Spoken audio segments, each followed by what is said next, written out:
Short motivational story: The Elephant. Don't forget to like and subscribe my channel. Once upon a time, there was a little elephant who was always the last to finish any task. He was tired of being the slowest and thought he could never achieve anything. One day, he saw a rabbit running and decided to ask him for help. The rabbit agreed to train him every day. The elephant practiced hard and soon became faster than the rabbit himself.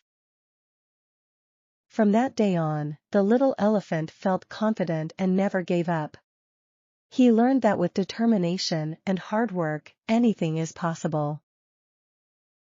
He became a great runner, the others admired him, and he inspired many little animals to pursue their dreams and never give up on themselves. If you like this story, then subscribe.